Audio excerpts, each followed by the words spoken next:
Olá, vamos refletir um pouco nesta videoaula sobre o significado da presença real de Cristo na Eucaristia. Eu começo com esse quadro famoso, na verdade não é um quadro, é uma pintura, um afresco, no Palácio Apostólico, no Vaticano, é de Rafael, um dos grandes mestres do Renascimento. Chama-se A Disputa do Sacramento. Nele nós vemos um ostensório com a hóstia consagrada sobre um altar. E aqui nós temos vários teólogos, bispos, desde a patrística até a escolástica. Nós temos, por exemplo, Santo Tomás de Aquino, aqui nesse canto. Nós temos Duns Scotus. Nós temos, enfim, Agostinho, Jerônimo, vários teólogos de todos os tempos, cada um dando uma opinião, fazendo uma disputa teológica sobre o que é a Eucaristia. E aqui no céu nós temos Cristo Nosso Senhor, sua mãe, São João Batista, os santos, todos os apóstolos, São Paulo, os mártires, os anjos, Deus Pai, mostrando como a Eucaristia é o centro de toda a realidade da nossa fé. A igreja militante e a igreja triunfante. Como a Eucaristia é o centro da nossa fé. Então, irmãos, nós vamos conversar um pouco sobre o significado desse conceito teológico, a presença real de Cristo na Eucaristia. O que significa presença real de Cristo na Eucaristia?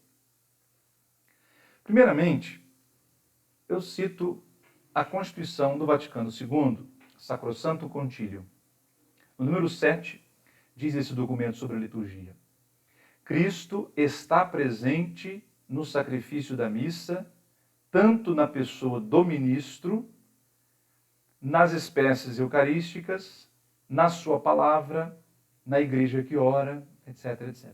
Ele fala de várias formas de presença de Cristo. E aqui eu ocultei a palavra, mas deveria ter colocado, sobretudo nas espécies eucarísticas.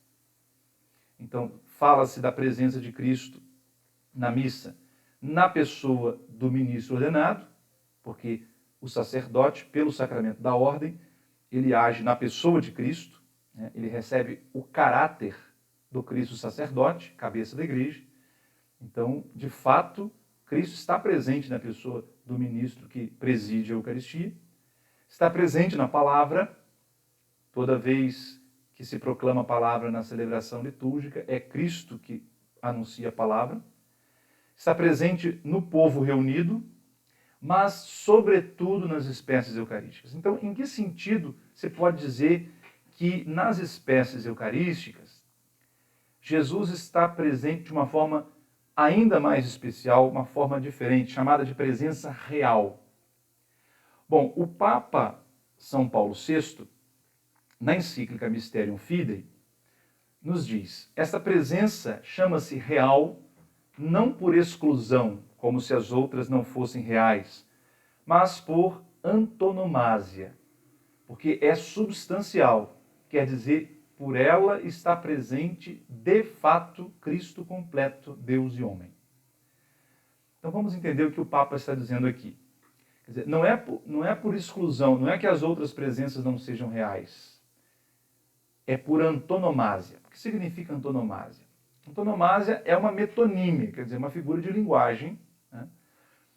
E nós usamos muito a antonomasia para substituir um nome próprio por um nome com o qual a pessoa é mais conhecida. Por exemplo, quando alguém diz: o doutor Angélico escreveu tal livro.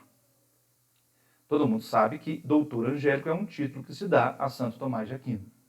Então, quando eu substituo o nome próprio, Tomás de Aquino, por um apelido ou por um nome com o qual ele é conhecido, eu estou fazendo uma antonomasia, uma figura de linguagem, né?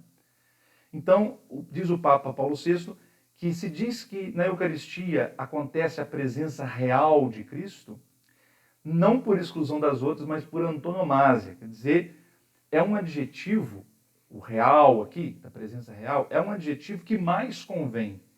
É claro que Cristo está realmente presente também na palavra, também na pessoa do ministro, também na comunidade que celebra. Mas o adjetivo que mais convém, pelo qual a coisa é mais conhecida, né? Portanto, quando eu falo presença real, mais convém a Eucaristia do que a todas as outras formas de presença. Né? É uma antonomásia, é uma figura de linguagem. Né? Por quê? Porque a presença de Cristo na Eucaristia é substancial, como eu já citei aqui. Porque ela é substancial, quer dizer, por ela está presente de fato Cristo completo. Quer dizer, não é só Cristo em espírito, é o Cristo completo. Corpo, sangue, alma e divindade, como nós dizemos. Né? Não é só a divindade de Cristo, é só a humanidade também. É o Cristo completo. Enquanto, por exemplo, quando se fala da presença de Cristo no sacerdote, não se pode dizer a mesma coisa. O sacerdote não é uma encarnação de Cristo. Né? Ele é alter Christus, outro Cristo, no sentido espiritual, no sentido sacramental. Mas não no sentido substancial. Não há na ordenação uma mudança de substância. Né? Eu, como sacerdote, eu não sofri uma transubstanciação, né? Mas uma configuração, nós dizemos. Né? Eu me configurei a Cristo, recebi o caráter do Cristo sacerdote. Mas na Eucaristia, então, é uma presença de fato, com todo o peso que essa expressão latina tem, de fato. Né? Então, passando o conceito de transubstanciação, para entendermos a ideia de presença real, vamos entender o que significa transubstanciação. Lembrando que transubstanciação não é matéria de fé. Não é verdade que o dogma seja o da transubstanciação. O dogma é a presença real. Transubstanciação é um termo filosófico com a intenção de explicar melhor, de fazer-nos compreender melhor o conteúdo do dogma, a presença real. Em que sentido se deve entender a presença real? No sentido de uma transubstanciação. Então eu dividi a palavra, é um palavrão, né?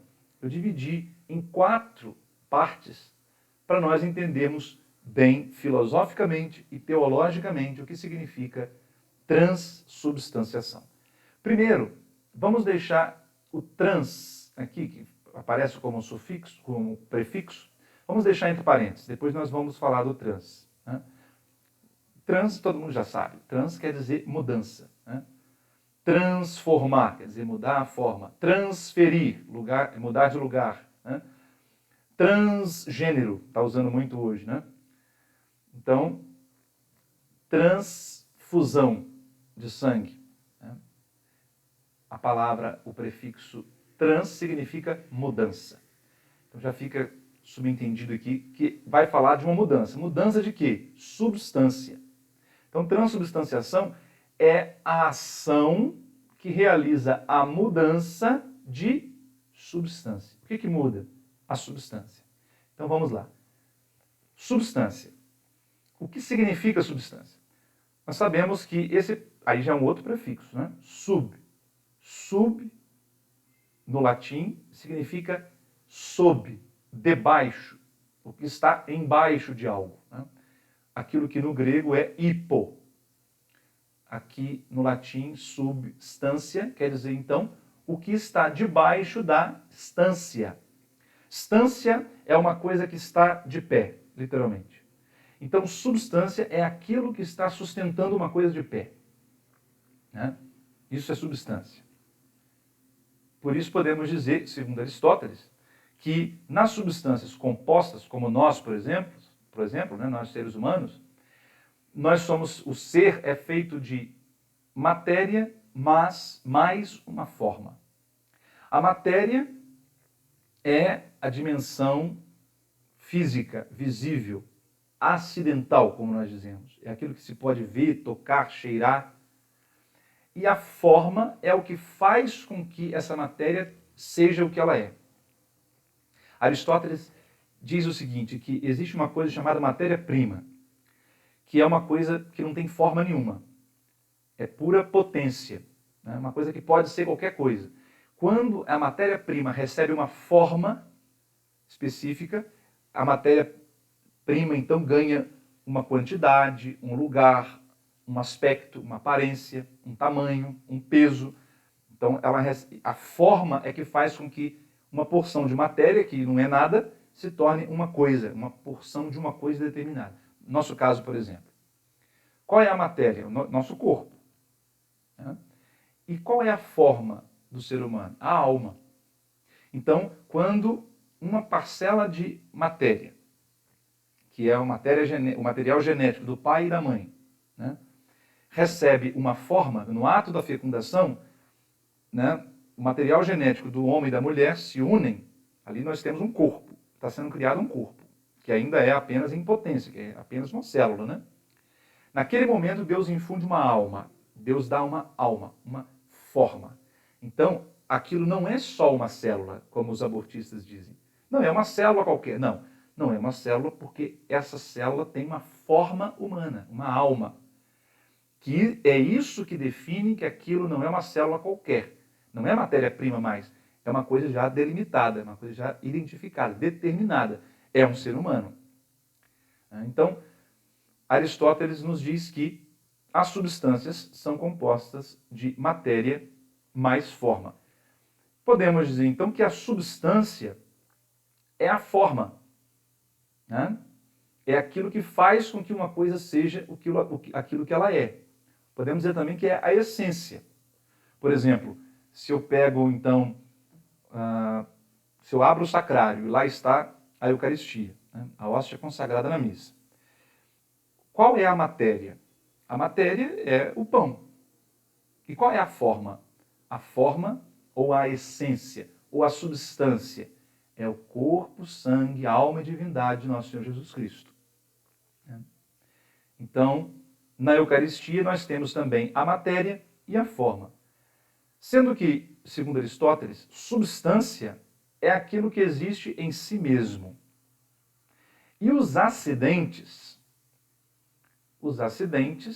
são aquelas coisas que existem não em si mesmos, mas existem apenas nas substâncias. Aqui eu estou falando das 10 categorias de Aristóteles. Né? Aristóteles fala que existem 10 categorias. Tudo que existe está contido nas 10 categorias. A primeira das 10 categorias é a substância, e as outras 9 são os acidentes. Quantidade, lugar, tempo, estado, ação, etc, etc. São os aspectos de uma coisa, as características de uma coisa. Né? Como eu mencionei, o peso, a posição, o aspecto físico, o cheiro, o gosto. Né? Então, nós podemos dizer que na Eucaristia, a substância é a do corpo e o sangue de Cristo. E os acidentes continuam sendo do pão. Continua tendo o tamanho, o peso, o gosto, o cheiro do pão, mas a substância não é mais de pão. A substância é da carne e do sangue de Cristo Jesus. Então é isso que significa transubstanciação, né? A partir das 10 categorias do ser em Aristóteles. Por isso nós temos que compreender um pouquinho de filosofia para entender também a nossa teologia católica, toda a sua riqueza. Então, o que muda e o que permanece nas espécies eucaristizadas? Eucaristizar significa celebrar a Eucaristia sobre uma matéria, né? Transformar a alma em Eucaristia. Então, o que muda e o que permanece na Eucaristia? Bom, o que muda é a substância. Não é mais, após a consagração, não há mais substância de pão sobre o altar. A substância é do corpo e sangue de Cristo. O que permanece? Os acidentes permanecem. Tudo permanece fisicamente igual. Parece pão, tem gosto de pão, tem cheiro de pão, tem aspecto de pão, vai apodrecer como pão, mas não é pão. Porque o que define uma coisa não são os acidentes, e sim a substância. Então, o fato de ter os acidentes de pão, aparência, gosto, etc. de pão, não quer dizer que é pão. O que define o que uma coisa é a sua substância e não os seus acidentes. Então, substância é aquilo que a coisa é. quando a gente fala transubstanciação, a gente está dizendo então que a substância vai passar pelo pela mudança. Como eu já disse, trans significa mudança. As espécies, como nós dizemos, né? As espécies do pão e do vinho. O que significa espécies para Santo Tomás de Aquino, né? Eu estou usando aqui a interpretação que Santo Tomás de Aquino, que é o maior intérprete de Aristóteles da história da igreja, né? Ele diz que as espécies são aquelas coisas que são captadas pelos sentidos. As coisas que os sentidos encontram, elas recebem umas impressões, né? Por exemplo, se eu vejo uma cadeira, de certa forma, aquela substância cadeira imprime uma imagem na minha visão, na minha mente, na verdade, por meio da minha visão. Então eu fico com uma imagem impressa na minha cabeça, cadeira. Isso é uma espécie, né? Então as espécies não se alteram na Eucaristia. Continua sendo a espécie de pão, a espécie de vinho, mas não a substância de pão e não a substância de vinho. A substância é totalmente mudada, né? Vamos ver então o que diz o Novo Testamento. Nós sabemos que a base para entendermos o mistério da presença real está no Novo Testamento. Vamos ver o capítulo 6 de João, o famoso sermão de Nosso Senhor na sinagoga de Cafarnaum. Primeiro eu quero chamar a atenção para essa expressão que em latim se diz amen, amen dico vobis. São Jerônimo traduziu com a palavra amém aqui.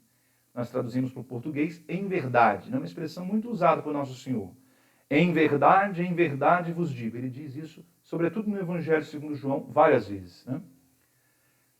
Quando aparece essa expressão em verdade, o texto bíblico está chamando a atenção para uma coisa que não pode ser considerada meramente uma figura, um símbolo, né? E veja que aqui ele usa no mesmo capítulo várias vezes essa expressão em verdade vos digo, como que chamando a atenção dos apóstolos. Isso que eu estou falando é de verdade mesmo, não é brincadeira, não é como se fosse. Então veja o versículo 32 e depois eu salto para o 35. Em verdade vos digo, não foi Moisés quem vos deu o pão do céu, mas é meu Pai que vos dá o verdadeiro pão do céu. Eu sou o pão da vida. Em verdade vos digo, eu sou o pão da vida. Então ele está dizendo que não é meramente uma metáfora, uma comparação. É em verdade que ele diz. De fato, o Nosso Senhor disse no Evangelho de João, sobretudo, várias vezes, eu sou, por exemplo, a verdadeira videira e vocês são os ramos. Ele diz, eu sou a ressurreição e a vida. Ele diz várias outras expressões usando eu sou. Nós sabemos por quê, né? Porque já no Antigo Testamento, Êxodo capítulo 3, este é o nome com o qual Deus Nosso Senhor se apresentou a Moisés. Moisés pergunta, o que direi quando o faraó me perguntar quem foi que te enviou? Deus diz, eu sou, me enviou. Você deve dizer assim, eu sou, me enviou a você. O nome de Deus é eu sou aquele que é. Então, quando o Evangelho segundo João nos apresenta Jesus usando essa palavra eu sou, ele está simplesmente colocando na boca de Cristo Nosso Senhor uma declaração da sua divindade. É por isso que na narrativa da paixão, também segundo João, quando os soldados vêm perguntar quem é que deveria ser preso, quem é o que se diz o Cristo, Jesus diz, sou eu, e os soldados caem por terra. Quer dizer, Jesus está dizendo, eu sou o nome de Deus. Né? Ninguém podia pronunciar o nome de Deus, diz o segundo mandamento. Né? E aí então Jesus usa essa expressão, eu sou, para falar, eu sou o pão da vida. Então, não há dúvida aqui que ele está falando algo verdadeiro, algo que não pode ser relativizado, não pode ser entendido num outro sentido. Né? Mais à frente, no versículo 47, mais uma vez, em verdade vos digo, aquele que crê tem a vida eterna. Eu sou o pão da vida. Eu sou o pão vivo descido do céu. O pão que eu darei é a minha carne para a vida do mundo. Tudo isso está logo após, mais uma vez, a expressão amém, amém, eu vos digo. Para que não haja dúvida que ele está falando de fato de algo real.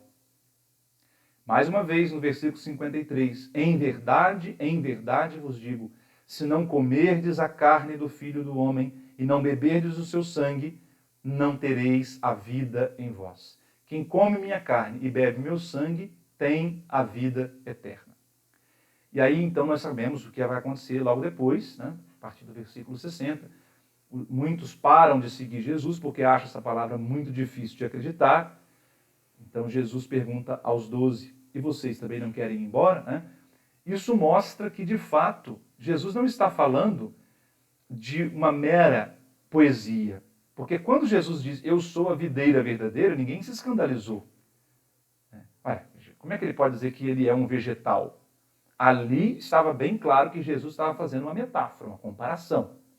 Mas nesse capítulo 6, ao falar eu sou o pão da vida, ficou bem claro que ele não está falando no sentido metafórico meramente. Tem algo a mais aí, que causou estranheza e até escândalo em muitos judeus. Então, aí se fundamenta o dogma da presença real de Cristo. Mas vamos para os sinóticos. Eu vou pegar apenas Lucas. Né? No capítulo 22, Jesus diz o evangelista, Jesus tomou um pão, deu graças, partiu e deu a eles, dizendo, isto é o meu corpo que é dado por vós. Fazei isto em minha memória. Atenção para esta palavrinha em latim, está lá, ec. Isto, lá mais à frente eu vou comentar isso com Santo Tomás de Aquino. Isto é o meu corpo. Né? E aí, veja bem, ele não está apenas dizendo eu sou isso, ele está dizendo isso sou eu, para que não houvesse dúvida. Se ele dissesse só eu sou o pão da vida, alguém poderia dizer, como os nossos irmãos não católicos sustentam, não, ele está falando isso assim como ele falou, eu sou a videira, eu sou a ressurreição e a vida, etc, etc. Mas para que não houvesse essa dúvida, ele não disse apenas eu sou isso, ele disse também isto sou eu. Aliás, não é isso, é isto. Né? É mais forte do que isso. Para que não haja dúvidas, então. Os padres da igreja, os primeiros teólogos da igreja, eu vou citar apenas São Justino Mártir. Veja que São Justino é ainda da segunda geração cristã. Né? Ele foi discípulo dos apóstolos. No seu livro Apologia, no capítulo 66, na primeira Apologia, ele diz, estas coisas, está falando aqui do pão e do vinho eucaristizados, estas coisas não as recebemos como se fossem pão comum e bebida comum. Mas do mesmo modo que Jesus Cristo, nosso Salvador, se fez carne pela palavra de Deus e tomou carne e sangue para nos salvar, assim também nos foi ensinado que o alimento convertido em Eucaristia pelas palavras de uma oração procedente dele. Alimento com que são alimentados nosso sangue e nossa carne através de uma transmutação. É a carne e o sangue daquele Jesus que se encarnou por nós. Então veja, os padres da igreja não tinham dúvida. Né? Não são pão comum, não é bebida comum. Aquilo que passa pela transmutação, né, ainda não se usava a palavra transubstanciação, que é um conceito bem posterior. Né? Mas o sentido é exatamente o mesmo. Né? E aí ele faz duas comparações interessantes. Né? Primeiro ele compara com a encarnação, da mesma forma como a palavra se fez carne, né? Jesus Cristo se fez carne pela palavra de Deus, assim também a carne se faz se faz alimento para do nosso, da nossa carne e alimento para o nosso sangue, né? Então, a primeira comparação é com o mistério da encarnação do Verbo. A segunda é com a nossa carne e o nosso sangue, para dizer que ele se fez exatamente aquilo que nossa carne e nosso sangue se alimentam, né? Fica bem claro que para os padres da igreja não se está falando de algo meramente simbólico, no sentido que os protestantes usam, né? Nós sabemos que os primeiros cristãos eram acusados, né, eram caluniados de várias formas. E uma das acusações, das calúnias mais recorrentes, era a de canibalismo. Porque eles diziam realmente, nós comemos a carne de Cristo. E os pagãos que ouviam isso ficavam escandalizados. Como assim vocês comem a carne de Cristo? Se fosse meramente algo simbólico, não causaria esse impacto, esse escândalo, não geraria essa calúnia. Ficaria bem claro que os apóstolos estariam falando de algo encenado, meramente uma representação do corpo e do sangue de Cristo, como é a ceia protestante. Os protestantes creem assim. Então você veja que os padres da igreja entendiam a presença real no mesmo sentido que nós entendemos a presença real, né?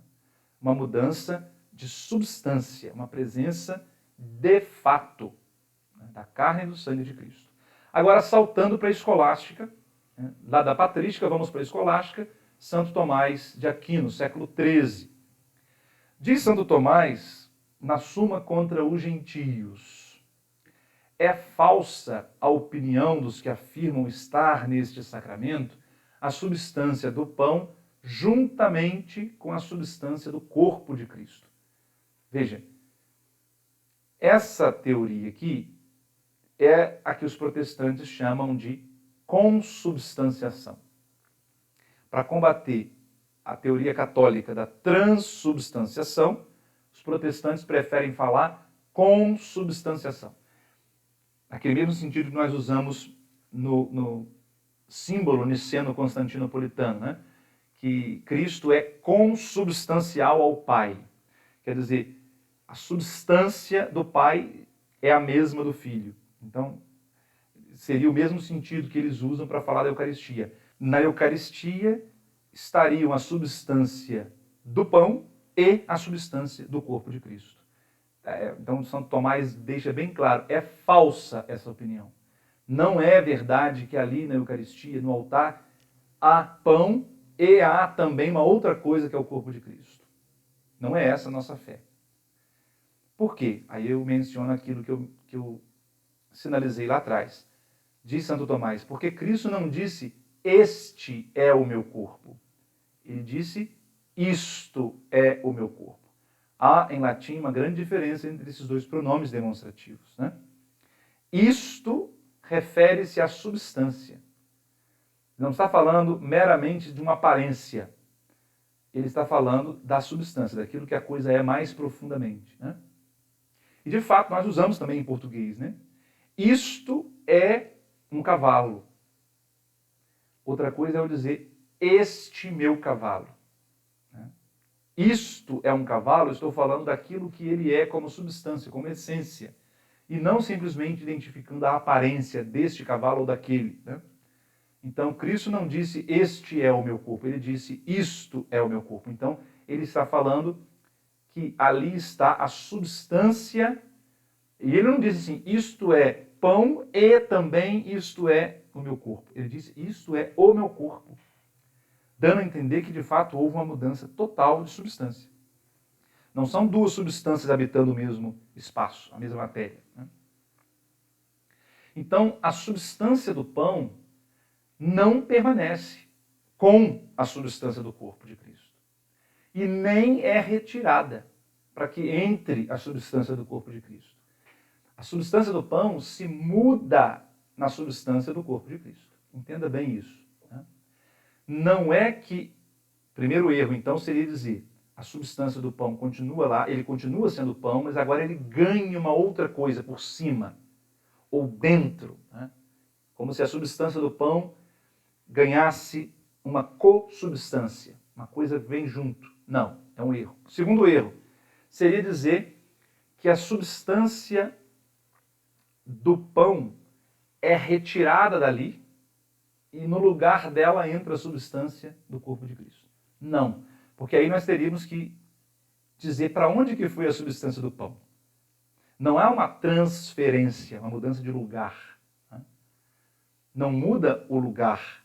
O que muda é a substância. Então não é que a substância do pão se retira e no lugar entra a substância do corpo de Cristo. Não, a substância do pão, sem sair dali, ela é mudada, ela é transformada, transmutada, convertida na substância do corpo de Cristo. É isso que diz a nossa doutrina. Mas então, como nós podemos compreender a palavra pão, mesmo depois da consagração? Vamos entender bem. Por exemplo, uma composição que o padre Jonas Abib gravou algumas décadas atrás, que diz: na comunhão, Jesus se dá no pão. Atenção! Em que sentido nós podemos compreender essa expressão? Na comunhão, Jesus se dá no pão. Porque, dependendo da forma como se compreende, isso pode sustentar a doutrina da consubstanciação. Quer dizer, há verdadeiramente pão ali no altar, e o pão é como se fosse o veículo, né? No pão vai também junto a substância do corpo de Cristo. Essa não é a doutrina católica. Né? Deve-se entender essa frase no pão aqui, no sentido na aparência de pão, no acidente de pão, nesse sentido. Né? Outra composição do Frei Fabretti. Vem dar-nos teu Filho, Senhor, sustento no pão e no vinho. Sustento no pão e no vinho. Entenda bem. Sustento na aparência de pão, mas não é pão mais que está ali, porque a substância não é mais de pão. Sustento na aparência de pão, na aparência de vinho. É assim que se deve entender. Ou ainda a própria oração eucarística. A própria oração eucarística quinta, né? A oração eucarística quinta diz assim: este pão e este vinho. Né? Quando fala pão e vinho na oração eucarística quinta, vem com as iniciais maiúsculas. Né? Este pão que é o seu corpo, este vinho que nos salva e dá coragem. Né? Este pão, pode observar que lá no missal está com um P maiúsculo. Este vinho com um V maiúsculo, para dizer que não é mais aquele mesmo pão, com iniciais minúsculas diante da consagração. Né? Bom, é assim então que nós entendemos o mistério da presença real, no sentido de que na Eucaristia, de fato, há uma mudança de substância. A substância do pão se transforma na substância da carne de Cristo. A substância do vinho se transforma na substância do sangue de Cristo.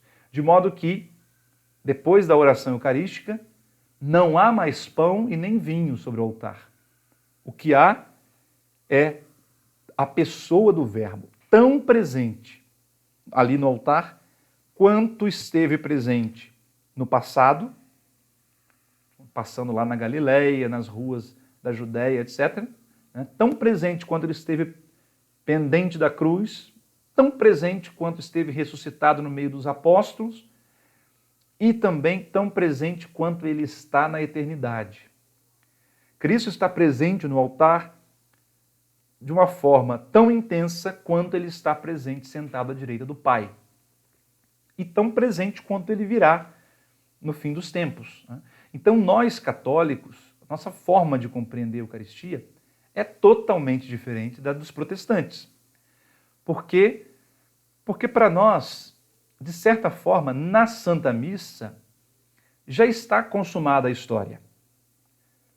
Por isso que, logo após a consagração, o padre diz, eis o mistério da fé, nós aclamamos, Maranatá, vem Senhor Jesus, né? Vinde Senhor Jesus. Por quê? Porque, de fato, o que está acontecendo ali naquele momento, diante dos nossos olhos, equivale em importância a parousia, a segunda vinda de Cristo no fim dos tempos. Nós já podemos degustar, saborear ali aquilo que acontecerá no dia final, no dia da ressurreição. Eu gostaria de terminar analisando rapidamente esta antífona composta por Santo Tomás de Aquino para a festa de Pentecostes. Ó sacrum convivium, ó sagrado banquete, né? Convívio, né? Mas pode ser traduzido como banquete também, banquete convivial, né? Ó sagrado banquete, in quo Christus sumitur, no qual Cristo é recebido em comunhão, né? Está se referindo à comunhão. Cristo é recebido nesse sagrado banquete. Né? Recolitur memoria passionis eius. Aqui está na voz passiva, né? Então, ó sagrado banquete no qual Cristo é recebido, no qual a memória da sua paixão, né, da paixão de Cristo, é reavivada, é recolhida, né? Renovada, podemos traduzir assim.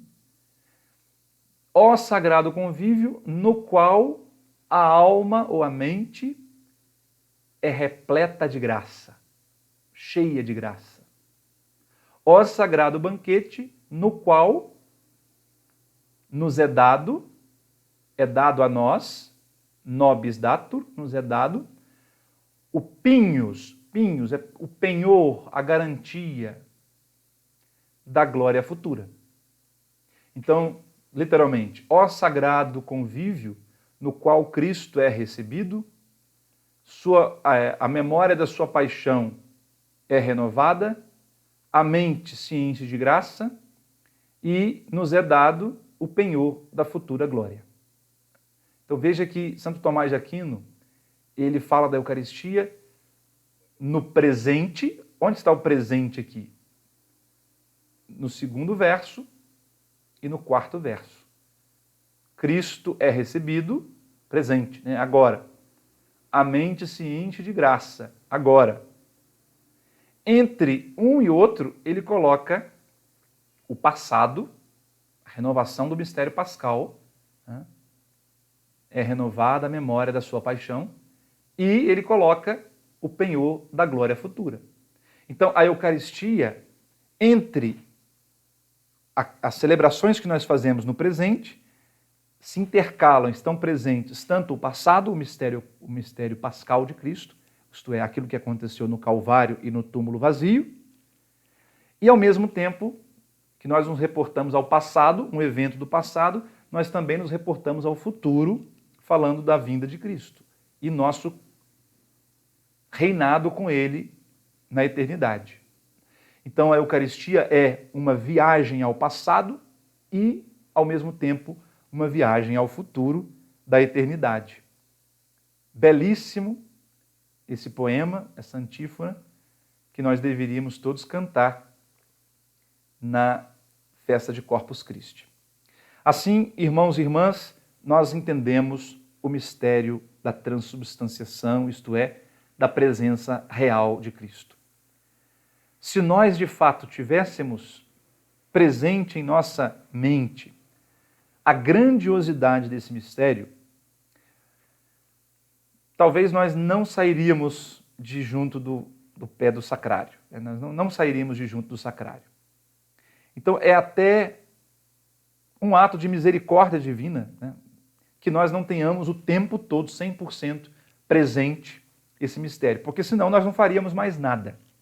Nós iríamos ficar, né, como os apóstolos quando viram Jesus subir aos céus. Foi preciso que os anjos viessem e dissessem: por que vocês estão parados olhando para o alto?